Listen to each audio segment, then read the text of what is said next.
তোমার নাম কি? আমার নাম দিয়ে তো আপনার দরকার নেই। আহ,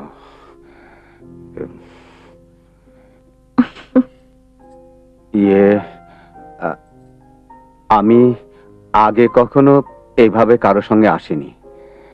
আমি একজন ফ্যামিলি ম্যান। আমার তেমন কোনো নেশা নেই। মাঝে মাঝে সিগারেট খাই, আগে পান খেতাম জর্দা দিয়ে। ও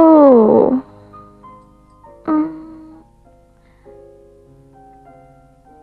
এইসব কথা আমাকে বলছেন কেন?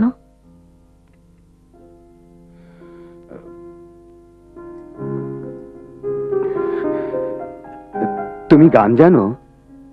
না, জানি না। আর জানলেও নিশ্চয়ই আপনি চান না আমি এখানে একটা গান শুরু করি, নাকি চান? না না না, তা চাইবো কেন? ইয়ে, সবকিছুর তো একটা সময় আছে। ইয়ে, একটা কিছু খাবারের অর্ডার দিলে ভালো হতো। আপনি কি আমাকে অন্য কোথাও নিয়ে যাবেন, নাকি সারাক্ষণ এখানে বসে গল্প করবেন? আমি তোমার কথা বুঝতে পারছি না। কোথায় নিয়ে যাব তোমাকে? সে তো আপনি ঠিক করবেন, কোনো হোটেলে কিংবা আপনার বাসায়। না না না, বাসায় না। বাসায় আমার স্ত্রী আছে, মেয়ে ক্লাস 5-এ পড়ে। ও, তাহলে কোনো হোটেলেই চলুন। হোটেলে মানে? ভয় পাচ্ছেন? দেখেন, সব আপনার ব্যাপার।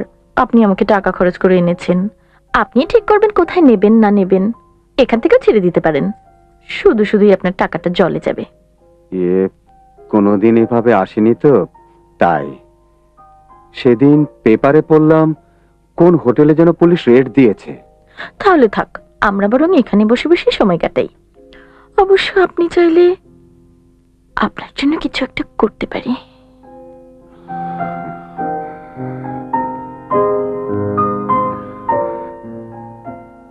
আচ্ছা, তুমি তো হোটেলে টোটেলে গেছো, কোনো সমস্যা টমস্যা হবে না তো?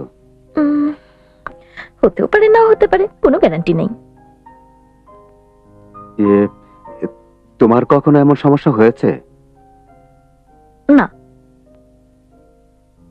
ও আচ্ছা, এমনও তো হতে পারে যেমন কোনো হোটেলের পুলিশের সাথে ভালো সম্পর্ক আছে, তেমন কোনো হোটেলে তোমার জানাশোনা? না না, হোটেলের সাথে আমার কোনো কারবার টারবার নেই। ও,